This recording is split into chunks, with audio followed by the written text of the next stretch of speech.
Welcome to the podcast. If you'd like to listen to an ad-free version of this episode and all of our episodes, then search True Crime Today Premium Plus on Apple Podcasts and press subscribe. That's our premium channel where all of our ad-free and advanced episodes live, all in one place. True Crime Today Premium Plus. Search it on Apple Podcasts and press subscribe. Even try it for 3 days free. Every day is just one heartbeat away from a headline. This is Hidden Killers with Tony Bruschi, featuring retired FBI Special Agent Jennifer Coffindaffer. Okay, Idaho murders 2 years ago now is when that took place. It's hard to believe it's already been the 2-year mark. The family's grieving and obviously still searching for answers as Bryan Kohberger sits in a cell awaiting a trial that has been moved multiple times in terms of location. Well, moved once. In terms of trial start date, that has had multiple starts. Right now, we're looking at August 11th of 2025 for that start date. Jennifer Coffindaffer, retired FBI Special Agent, joining me to discuss 2 years in. Any interesting or new observations about this case or where you feel it's going to be going? Well, I love this new judge. This judge, I think, is a totally different animal from Judge John Judge. I say that because he is definitely has the reins tighter on the defense team. And what I mean by that is now we have time frames for arguments. We have, I think it's going to be much more in control instead of just a filibuster situation with the defense coming in with loads of experts. I mean, we've seen 7 already, and we haven't even gotten close to trial. I think he's pulling in the reins on a lot of the freedom that this defense team had in this case. One of the freedoms that they had is the alibi defense. They got that in time, although many say, look, this is not really an alibi. This is kind of like nothing. You like to drive around and look at the stars. Is that something does this judge have the authority to allow that in still, or is it's in now and that can be what they're going to argue? Well, as you're seeing, and as we're all seeing, everything's coming up again. So as an example, we already had the death penalty on the table. Mm-hmm. It was put on the table, and now we're seeing it all revisited.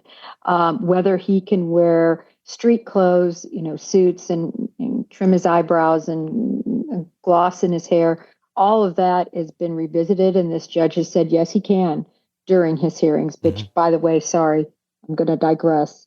Richard Allen was never allowed to do that. He was in shackles and billy cuffs and an yellow suit throughout the process. But nevertheless, I'm glad Bryan Kohberger is going to be allowed all of these liberties because that leaves much less for an appeal later on. Yeah. But everything's going to be revisited. I look for the alibi situation to be revisited, although I think they will pose the same alibi, which is helpful for the prosecution, in my view, because it puts him doing exactly what they said, which was not in his apartment, not anywhere anybody saw him, but driving around the roads of Moscow, Idaho. Which in itself is a creepy explanation. It's like, this is what predators do. They lurk around by themselves at night. It's like, oh, you're going to describe a predator and you're going to put yourself as being that, but you are the one who didn't go and do anything. You just like the stars. I don't know. I don't know what else they're really going to argue, but I'm surprised that is that. Other than that, I know they've gotten a lot of money to get expert witnesses and such in on this case for Bryan Kohberger. What do you think we're going to see when this actually does get to trial in terms of what they're going to argue? Because if you're going to say he was out driving around, what else are you going to try and tear apart or punch holes in terms of the prosecution that you actually, you have a sharp enough knife to do so? Well, the biggest thing that I think that will be revisited, and we're going to see again, I believe, will be arguments and pleadings regarding the DNA and the genetic genealogy. All of that is going to rear its head again, I think. And that's the main thing that the defense needs to get removed from this case, because as I've always said, Bryan Kohberger well would have gotten away with this, but for playing with his knife sheath on the couch before, probably multiple times before he ever committed this murder, if again he's found guilty. The knife sheath for a K-bar knife, for anybody who's owned one and owned a sheath like this, they're very tough to undo purposefully because they want to keep that knife secure. You don't want to reach down and grab that knife not clear in the sheath because you will slice your fingers off. Yeah. So those sheaths are very secure and they're very difficult to undo. And that's why I believe the friction from over and over again, not that night, because I think that night he was gloved, but over and over again, undoing that knife sheath, getting it out, practicing. And I think that's why we have that DNA. I think it's almost impossible to overcome unless they get it thrown out. And that's what they're going to be working on is continuing the drive to have that thrown out. If you take the DNA out, but obviously we know a knife was used in this case. And there is a sheath that existed, but if you take the DNA part of this out, obviously you can look at digital records, and I know they are. I don't recall. Have we ever seen anything that he had purchased the K-bar knife in terms of his digital purchase history? I know it's something that they were wanting to look at. Well, yes. So actually, really looked into this right after all the search warrant information came out, where they did a search warrant for the two K-bar themselves. And I actually posted on Twitter because for me, I found this very interesting that they narrowed it down for us. The top, I believe it was 3 knife choices. And then I posted those to show everybody, listen, we don't know which one it was, but these were the only K-bar knives that Bryan Kohberger would have been able to purchase.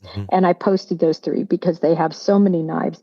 Beyond that, we know that there were search warrants done again for Bryan Kohberger related to that purchase from Amazon. So while we cannot see that return per se, it sure adds up. And if you recall on Dateline, they were very specific and said adamantly that they traced his purchase of a K-bar knife to an Amazon purchase from their sources.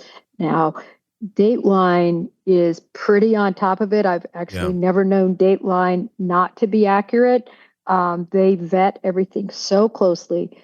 So I think that's where that is going to ferret out to. And again, I was able to back that up through court documents pretty closely. Not to the actual purchase, but pretty close. Very close. So, I mean, if we were to be betting on this, that they have evidence that he purchased a K-bar knife, it's pretty strong odds at this point, if we're just speculating. Take the DNA out of it, purchase the knife. I mean, anyone can purchase a knife, but he purchased the murder weapon recently, allegedly, if this all comes out the way we think it will. If you take the DNA out of it, isn't it just as strong the fact that he bought the damn knife? I think it's another important piece to that puzzle. Also, all of the video showing the vehicle that matches his vehicle. Obviously, they're going to argue the fact that the FBI analyst unfortunately limited the time frame, excluding the year of his, which was a mistake. They should have made it broader because those cars all look alike that he had. There's very little difference in those vehicles. And of course, later he changed his report and said it also should include this. And, but the defense, of course, will have heyday with that. But one of the biggest things that I think is going to come out, we'll see. But if you may recall, the defense did a motion where they essentially released a lot of information. They got sort of out from underneath that gag order. I thought it was very unscrupulous, really, how they did it, where they described that his vehicle, his office, his home, apartment, that none of them had any DNA. in them. And remember, they're not supposed to be telling the public all these details, but they did it through a motion. But what I always thought was interesting is they never said there was no DNA found at 1122 King Road. And I always thought, if you're going to make this big point, which everybody, of course, jumped up and down, that was for the defense. See, how could he possibly have gotten rid of all DNA from the vehicle, as an example? And I think they would have jumped up and down, and none of his DNA or nothing was found at the house as well. And that isn't what they said. So I keep wondering what pieces of information we might have in that regard from 1122 King Road. The other thing is, even though they said there was no DNA found in his vehicle, and scientists will get this, people with any sort of biology background, that's my background, chemistry background, DNA is contained in blood. DNA is contained in semen and in saliva and in hair. But hair is not DNA. Hair is hair. It's made up of other proteins and items. So same with blood, and only parts of blood even have DNA. Other parts of blood have no DNA. And so I always wondered, did they find anything in the vehicle, any blood staining, if you will, that didn't have DNA because it was too, cleaned and bleached and Sure. Obliterated. So that's something I'm also going to be interested in seeing. Or did he do such a perfect job of disrobing and putting everything in a plastic bag, which is what I think he did, and took off everything that was bloody and, depart and put that in his trunk, and it never saw the inside of a vehicle. Yeah, he certainly, if it is in fact him, whoever did this, obviously was very careful not to leave a lot of evidence behind. The book that has come out from Bloom talks about not directly having conversations with Kohberger's parents, but friends of the family. And it alludes a lot to maybe the family kind of thinks he might have done this. I'm not trying to put words in their mouth. I'm not quoting them. That was my takeaway from the book. I know the family has since said that they do stand behind their son, and they want to be there for him. I don't think they've ever, I could be wrong, I don't believe they ever professed his innocence, but they do stand beside their son.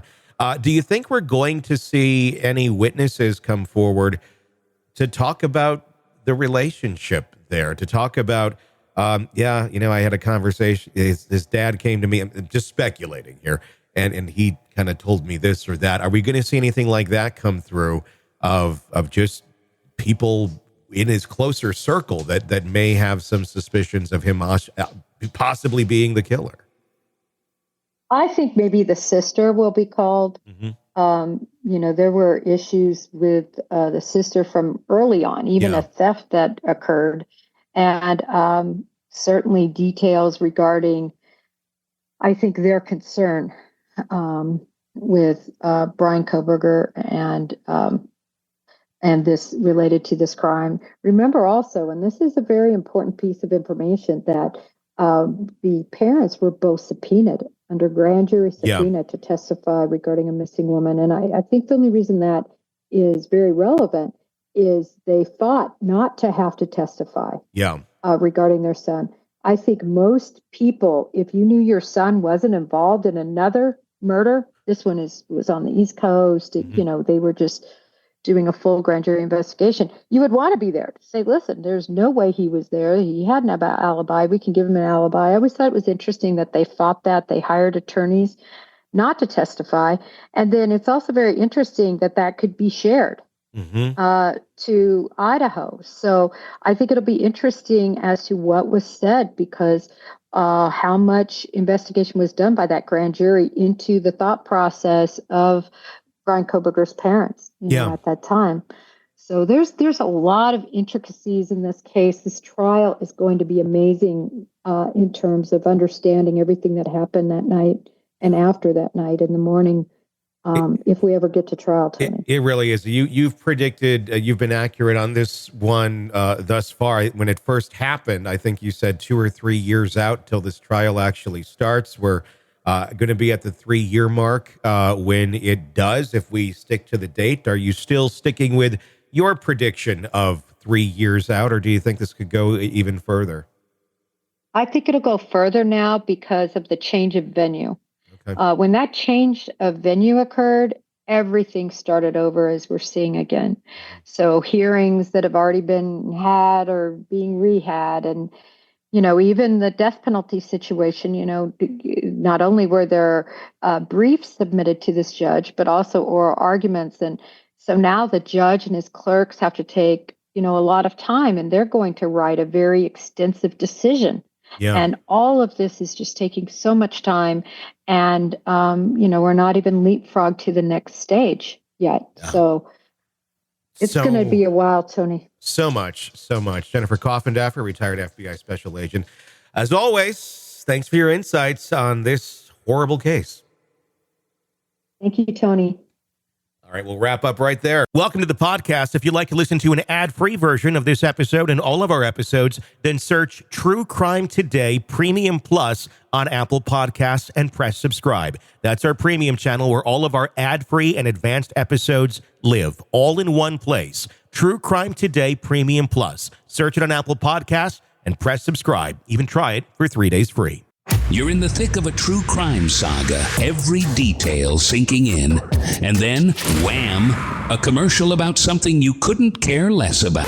It's like being served a microwaved dinner at a 5-star restaurant. But it doesn't have to be this way. Go for True Crime Today Premium Plus on Apple Podcasts. With True Crime Today Premium Plus, you get uninterrupted, ad-free episodes, extended interviews that dig even deeper into the muck, and early access so you can brag to your friends. It's like ordering the secret menu at a crime buffet. So, search for True Crime Today Premium Plus on Apple Podcasts, subscribe, and savor every twisted detail without interruption.